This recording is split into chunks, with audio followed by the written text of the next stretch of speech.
Today we want to talk about some of the things that go on before the I do, before even the proposal, the dating stage, or in our case, the courtship stage. And the big question on everyone's mind is, of course, especially as Christians, which we are, is did you have sex before marriage? Because our first rule of thumb as Christians is what?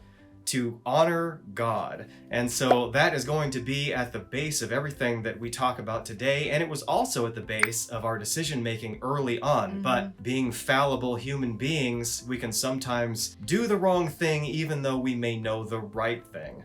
So why don't we jump right into this? My beautiful wife can maybe tell you a little bit about how she jumped my bones the night that I came to visit her in Maryland and had my hotel. Oh, Ted, you're so silly. I can't believe he just said that. Drop my bones. I wasn't expecting him to say something like that. That is so crazy. You guys haven't Sneak seen... attack. No, you haven't seen the other side of Ted. Like, okay, I'm just saying you haven't even seen the half of Ted yet. Like, we're full he's of surprises. all sweet and all cuddly, but there is also another side of Ted. Anyway, let's get into this. One of the things that was very important to me before getting to the relationship with Ted was keeping myself until we were married. It was a decision that I had made and I was going to stick with it. Yeah. And so I told myself, I said, you know, if I get into a relationship and I know that that relationship is leading into marriage, that man who is for me is going to understand and he is going to honor me as a woman because I am not trying to do this deed before we get married. And if you said that you're going to be with me, you want to marry me, then you'll be okay to wait. And when I said it, his face lit up. Oh my God. He lit up. I was like, man, this is different. I've never seen anything like that in a guy before. Telling a guy you want to wait till marriage and then the guy's face like literally changes. It's a positive change. It wasn't a negative change. Because in the past when I've said it, man, like, oh well, then we can be together, then this relationship. Right. Then we can be together, this relationship is not gonna work, or you know, I need this. And so it was a bit of a discouragement in the past. But when I said to Ted that let's wait and his face lit up and changed, I knew right there and there that that was the man for me. But again, you know, as human beings, it was kind of like, well, when we're alone together, are we actually gonna follow through, right? There's always this gray area where you're kind of like almost hoping that you toe the line because it's exciting. It's like, okay, I mean, can we try this? Can we try that? But we were pretty scrupulous about what we wouldn't do, but we weren't so standoffish that it was like no hugging and no kissing. I mean, some people will say, you know, boundaries should be don't hug, don't kiss, don't even handhold.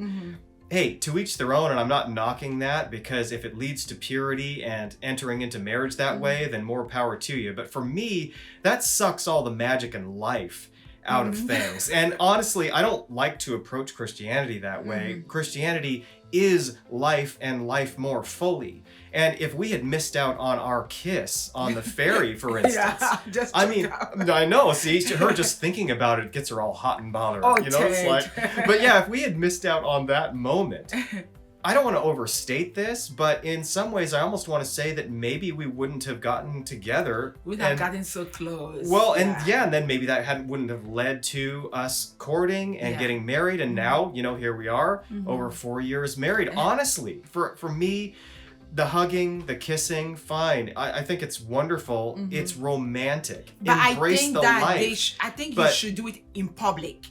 Try to do it in public. But see, the thing is we didn't only do that in public.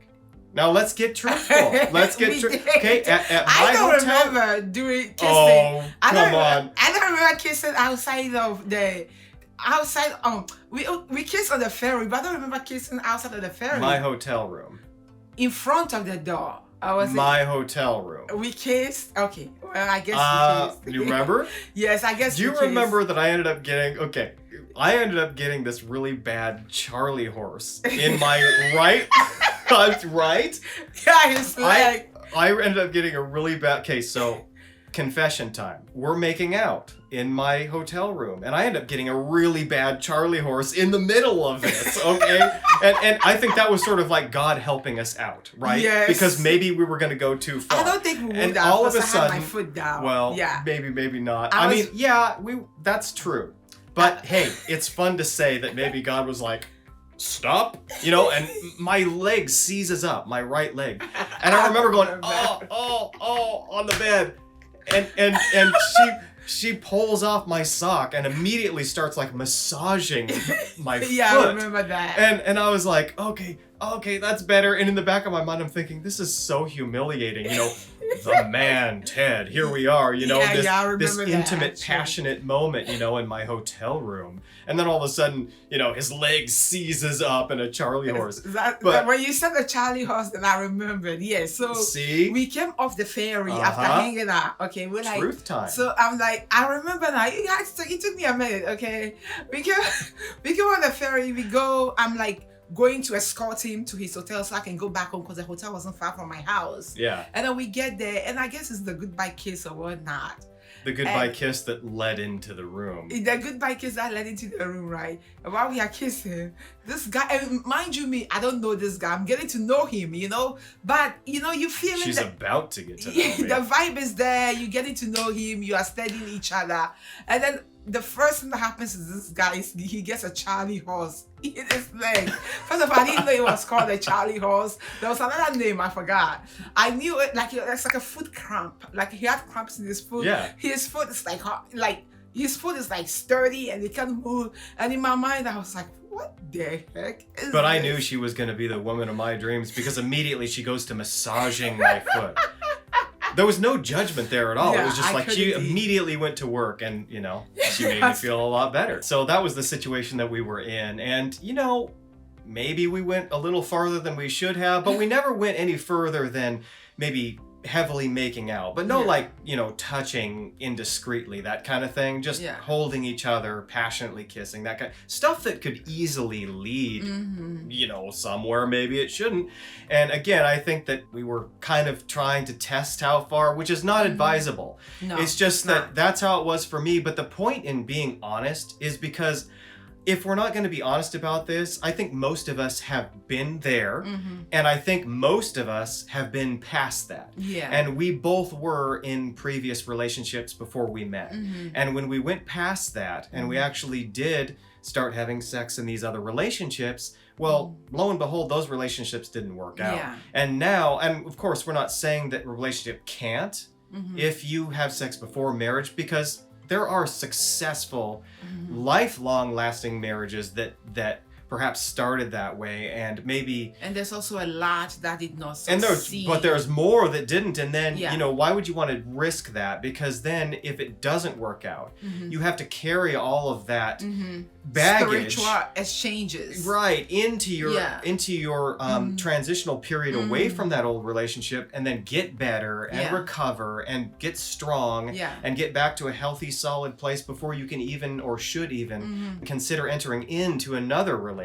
You know what I'm saying? There was one point very early on, because my wife and I were only seeing each other for about 4 months before we were getting married, that we were talking about, well, what if we fall into temptation? And we intentionally said, well, that's not going to happen. It's simply not going to happen. It was like this fundamental bedrock thing. And the truth of the matter is, it didn't happen. No. It didn't happen. We held on. We held on. It was hard, but we held on. I was so broken before meeting Tate. When I tell you broken, I was shattered into pieces. Relationships that I thought were going to work didn't work. And people that I trusted betrayed my trust. And I just felt like, man, I thought I was doing everything right. Like, what happened? And so when I met Ted, I said, no. Right. I'm done with anything that I used to do. Yeah. I'm done with anyone that I used to be. The person I used to be, I'm done with that. And so when, Ted and I started courting, I was kind of worried because of my past experiences. And when you deal with trauma carries. And so I was afraid that, I have to be honest, I was afraid that, he was going to eventually give in and be like, oh no, I can't do this, I can't wait. And so I never really asked him this. So how did you feel when I was like, oh, let's wait, let's wait. And I kept saying, let's wait. I knew at the beginning you were on board, but was there a point in the courtship that you felt like, man, I can't do this. Like I Yeah. need a warm body. I mean, let's make no mistake. I mean, was I anxious? Did I want to have sex with you? Yes. I mean, believe me, it was on my mind. It's not just sort of like this, I'm so holy, it never crosses my mind. I'm pure. No, it was there for sure. But I would say that honestly, it was more pleasurable, let's use the word. It was more pleasurable to me to anticipate it. To wait. To wait. Because honestly, I think that people have no business dating unless they intend to get married. That's my stance. Because otherwise, what are you doing? Yeah. Well, you're test driving. Yeah. What else are you doing? Well, of course. That's why my wife and I don't even necessarily believe in the term dating, although we use it to communicate. Yeah. What we really believe in and what we did was we entered into a courtship because we knew right away that we were headed toward marriage. Yeah. Otherwise, what's the point once again?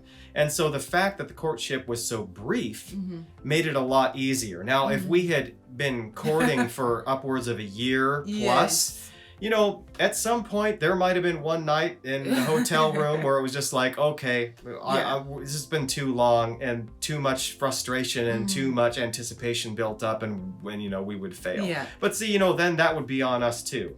Because again, why are you dating? Why are you courting except that you intend to get married? So that was one thing that we did, and we did rapidly. And the idea of joining my wife, you know, on the night of our wedding was just that much more exciting. Because we had waited. So it wasn't like we were carrying any regrets into the bedroom either. So, and whatever next level pleasure we wanted to achieve at some point, because, you know, we hadn't been very well practiced together, that would just come with time. You know, again, so about the whole test driving thing, why do you want to get good at having sex with a bunch of different people that you're not going to spend the rest of your life with? Why don't you get good at having sex with the person you're going to be spending the rest of your life with? I mean, sure, you might have a couple of bumpy takeoff rides at first, like learning how to drive and figuring this thing out. But once you've got it down, you know, cruise control, you know, you're going. Well, if you're a lady, I want you to get to know yourself. Once you do that, then you will have an idea of the type of man you want to be with. Because once you have an idea of the type of man that you want to be with, you will attract that man. And when that man comes, whatever you say in regards to what your choice is, the man will be in alignment with you. That's just food for thought. Well, and my wife really just drilled this right down to the main crux of the matter, because there's a lot of Christian advice out there about boundaries, right? But really it's almost like, what's more important than that? Because it's almost like crowd control. It's what we want to get at is a character that's already rooted in that Christ. Strongly in Christ. And in maturity, just in all of the things that make you who you are authentically, like my wife was just saying, so that when you enter into it, it's not this issue of, you know, oh, don't let the boogeyman get you. You know, put your arms and your legs underneath the covers and make sure you close the closet door and face the window. Otherwise, if you put your back to the window, the boogeyman will open it while you're trying to sleep. In other words, you're trying not to let the big bad sex monster get you. And to me, that's the wrong place to start from. You need to lie down in peace, unafraid, because you know that it's not going to get you. And it all comes to being really rooted in Christ. When your character, your thoughts, when you are thinking about Christ all day long, when your spirit is filled with Him, then a lot of things will not be able to get to you. The thoughts might come, the temptation and stuff might linger around, but it will not get hold of you. It just passes. We shouldn't be afraid in our relationship. We should be able to just like hold hands and walk around and trust that God got us. But this has been a beautiful conversation, I think. Yeah, it has been, and I hope it's been helpful. Thank you so much for joining in. We hope that you were both entertained and strengthened throughout this conversation. Bye-bye, guys. We'll see you next time. Bye-bye.